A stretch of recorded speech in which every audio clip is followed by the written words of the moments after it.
Halo, selamat siang.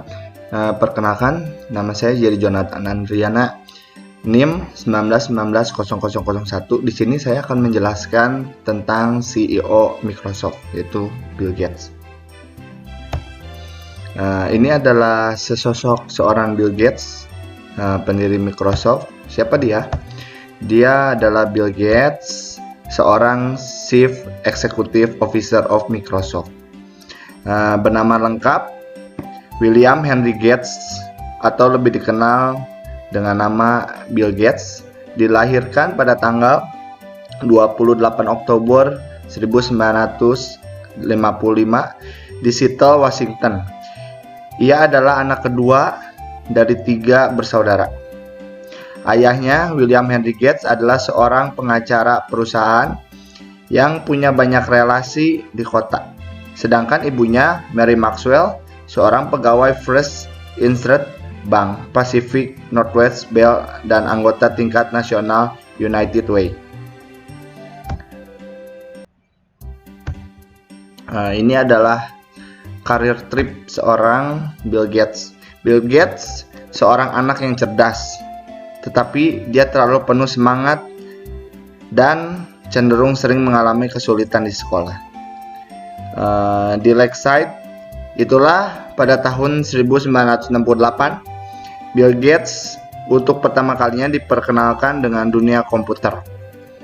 Lalu Bill Gates terus mengembangkan talentnya di bidang pemrograman komputer, dan Bill Gates memutuskan untuk drop out dari tempat kuliahnya.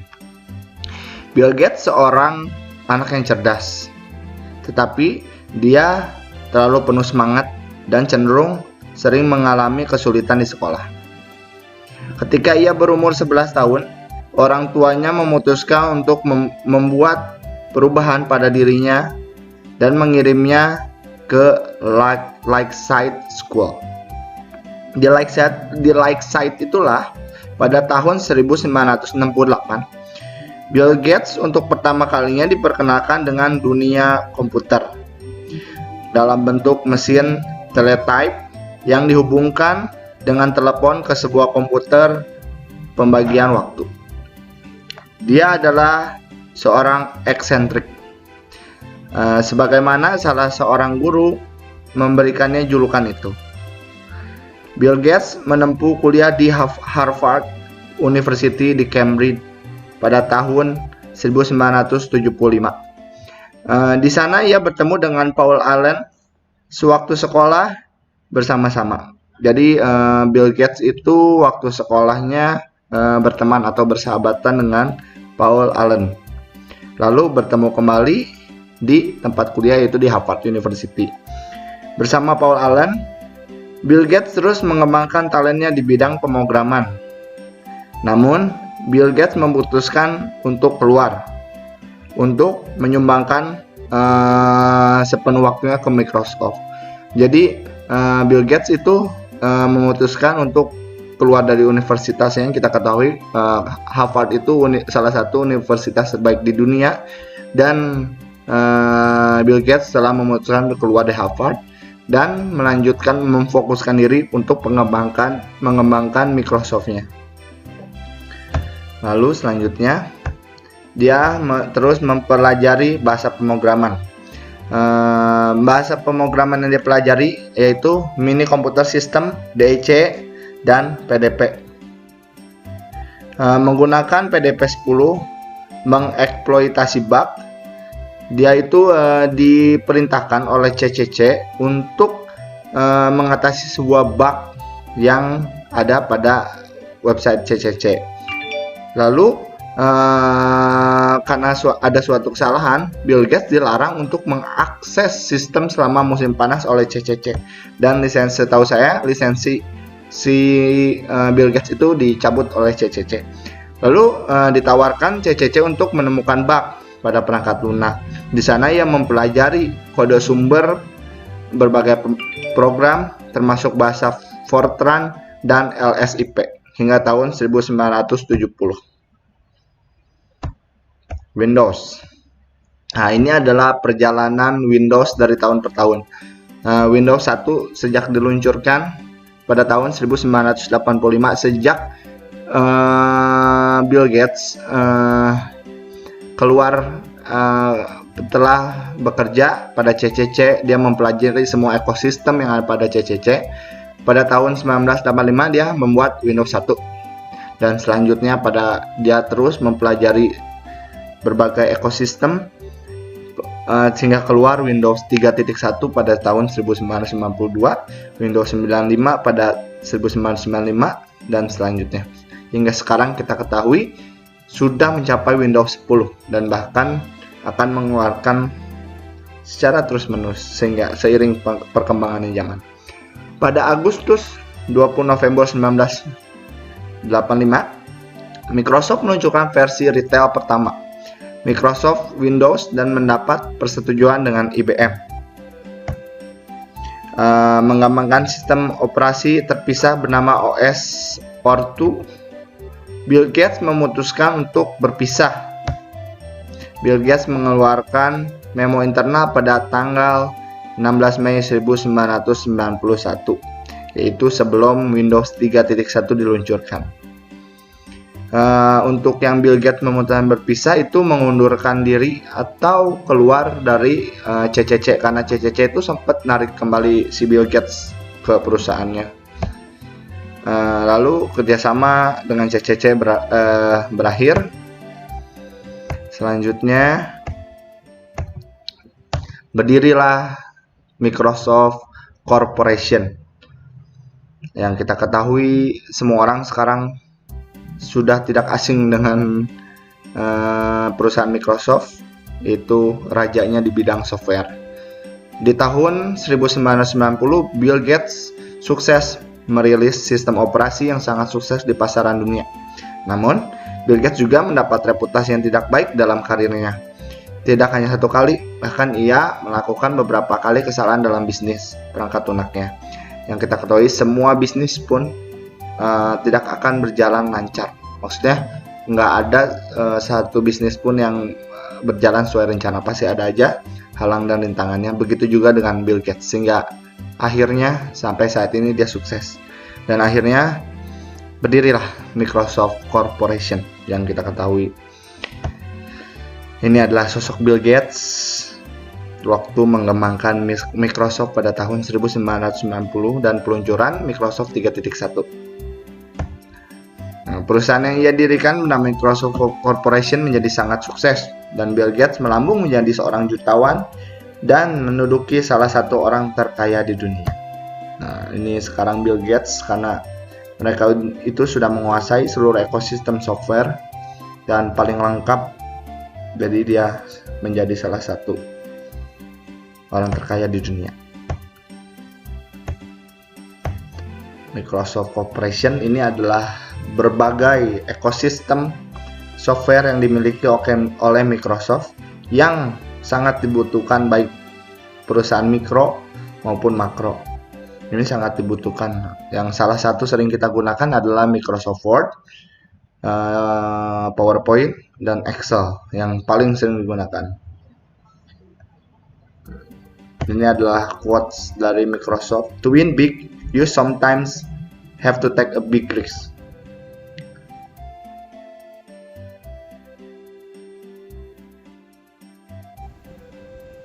Assalamualaikum warahmatullahi wabarakatuh. Perkenalkan, nama saya Lucy Audinar. Saya dari kelompok 1, NIM saya 19190012. Di sini saya akan menjelaskan tentang perkembangan Microsoft Corporation.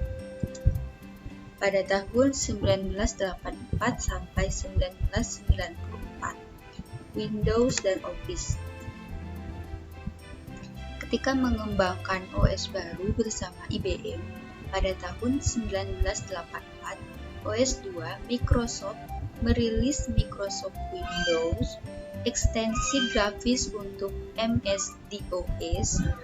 Pada tanggal 20 November, Microsoft memindahkan kantor pusatnya ke Redmond. Tanggal 26 Februari 1986. Dan pada tanggal 13 Maret, Microsoft telah go public. Microsoft mengumumkan peluncuran versi OS 2-nya untuk produsen peralatan asli OEM pada tanggal 2 April 1987. Sementara itu, perusahaan saat ini sedang bekerja pada OS 32 bit. Pada tahun 1995 sampai 2005, Internet dan era 32 bit. Bill Gates mengungkapkan deposisi pada tahun 1998 di Pengadilan 5 Amerika Serikat, Microsoft setelah Departemen Kehakiman AS mengambil alih kasus ini dari FTC pada tahun 1993.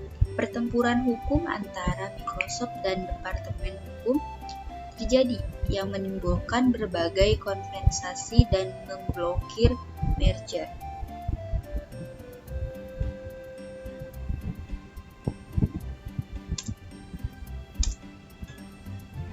Pada tahun 2006 sampai 2010,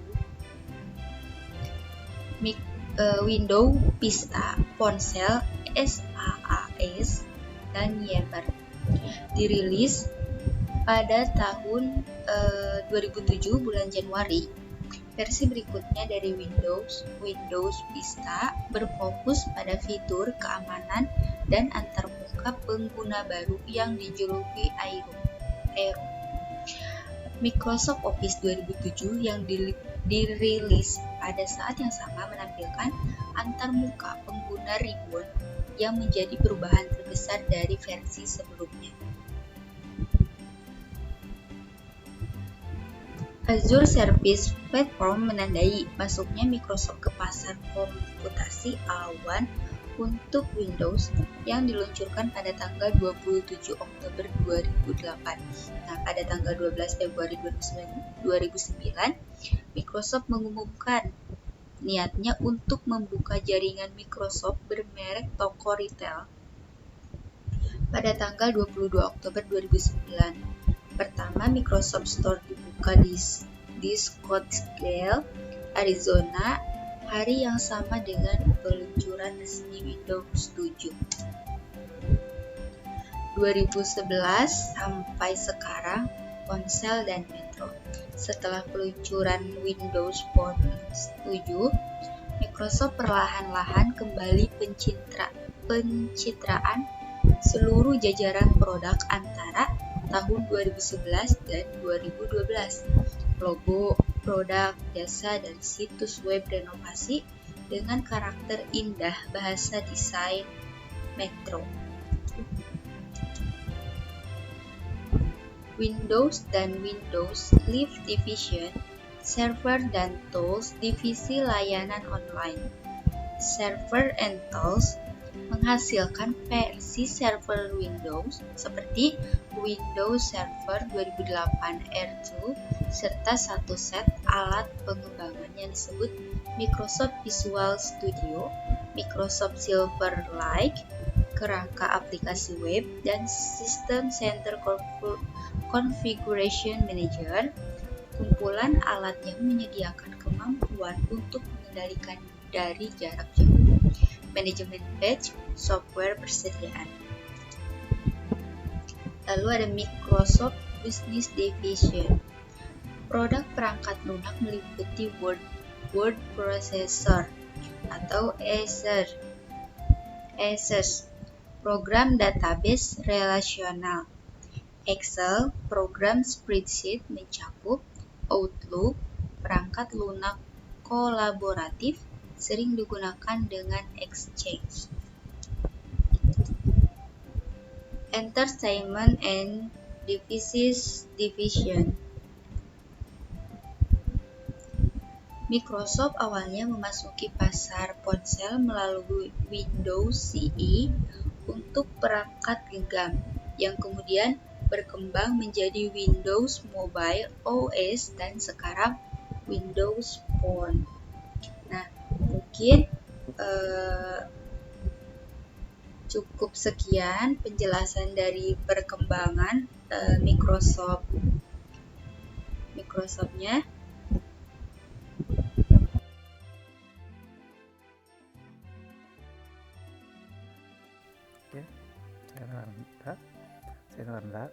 sedikit tentang sejarah Microsoft.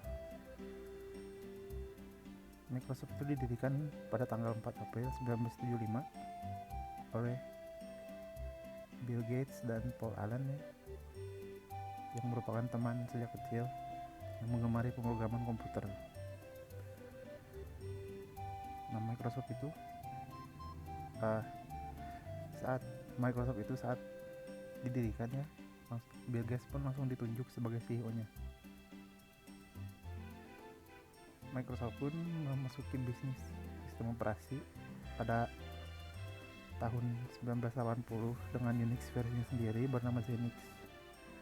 Tapi justru MS-DOS yang memperkuat dominasi.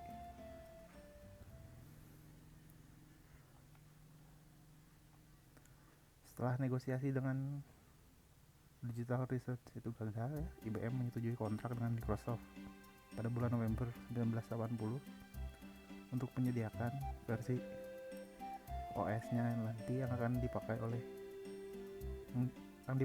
IBM PC yang akan dirilis.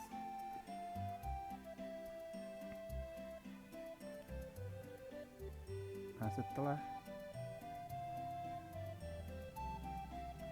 peluncuran IBM PC pada bulan Agustus 1981 ya, Microsoft pun mendapatkan kepemilikan MS-DOS. Sejak IBM mendapatkan hak cipta IBM PC BIOS-nya, perusahaan lain juga melakukan rekayasa mundur agar perangkat keras non IBM dapat beroperasi sebagai komputer kompatibel IBM PC. Karena berbagai faktor ya, Microsoft pun menjadi vendor sistem operasi PC terdepan pada masanya. Perusahaan ini memperluas diri ke pasar-pasar baru melalui peluncuran Microsoft Mouse pada 1983 serta divisi penerbitan bernama Microsoft Press. Pada 1982 ya, bulan Februari, Paul Allen pun mengundurkan diri dari Microsoft karena dinyatakan terserang penyakit Hodgkin. Oke, selanjutnya silakan.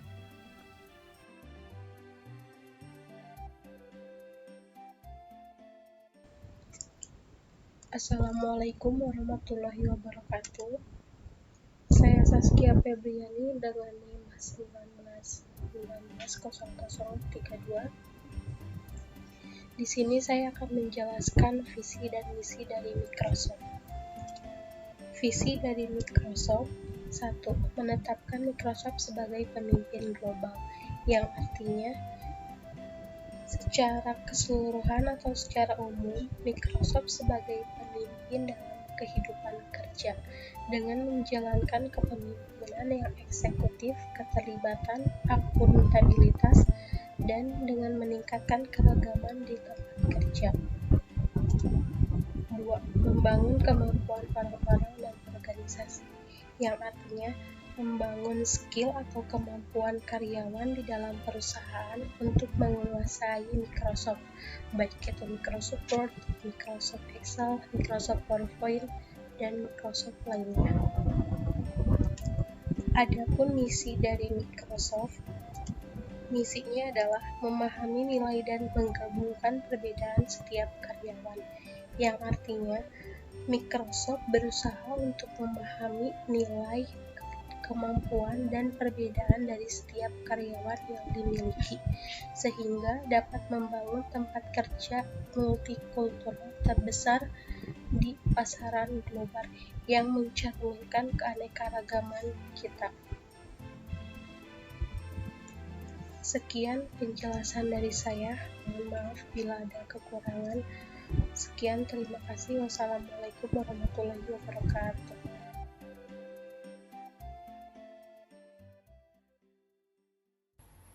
Oke, di sini saya Vina Korputi akan menjelaskan tentang struktur organisasi Microsoft Corporation. Nah, di sini seperti yang kita lihat pada slide, Struktur organisasi Microsoft Corporation memungkinkan bisnis untuk tumbuh, terutama setelah perubahan struktural perusahaan yang diterapkan pada tahun 2015. Struktur perusahaan mengacu pada anatomi dan pengaturan organisasi dan komponennya. Dalam kasus Microsoft, struktur organisasi menekankan pentingnya output bisnis. Nah, di sini struktur organisasi juga mencerminkan kebutuhan bisnis perangkat keras dan perangkat lunak komputer dalam menanggapi dinamika pasar. Struktur organisasi responsif memastikan kesuksesan jangka panjang perusahaan. Karakteristik sekunder yang mendefinisikan struktur organisasi Microsoft itu adalah grup perusahaan global. Kelompok-kelompok ini didasarkan pada fungsi-fungsi penting dalam bisnis teknologi komputer. Misalnya, grup sumber daya manusia menangani kebutuhan tenaga kerja perusahaan dan masalah yang terkait. Karakteristik struktural ini memastikan bahwa organisasi berfungsi secara keseluruhan.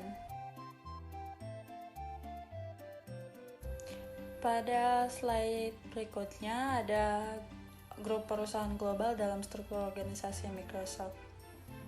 Di sini ada 13 struktur. Yang pertama, Office of the CEO atau kantor CEO. Berikutnya, Worldwide Commercial Business atau bisnis komersial di seluruh dunia. Berikutnya ada Marketing atau pemasaran. Berikutnya ada Microsoft Global Sales, Marketing and Operations. Itu penjualan, pemasaran, dan operasi global Microsoft. Yang kelima ada Corporate Strategy and Operations, yaitu strategi dan operasi dalam perusahaan. Yang berikutnya ada Microsoft Cloud and Enterprise Group. Yang kedelapan ada Finance, yaitu keuangan. Berikutnya Business Development atau pengembangan bisnis. Yang ke-10 Application and Service Group atau grup aplikasi dan layanan. Yang ke-11 Windows and Device Group atau Windows and Group perangkat. Yang ke-12 Technology and Research, teknologi dan pencarian atau peneliti. Yang berikutnya terakhir ada legal atau hukum.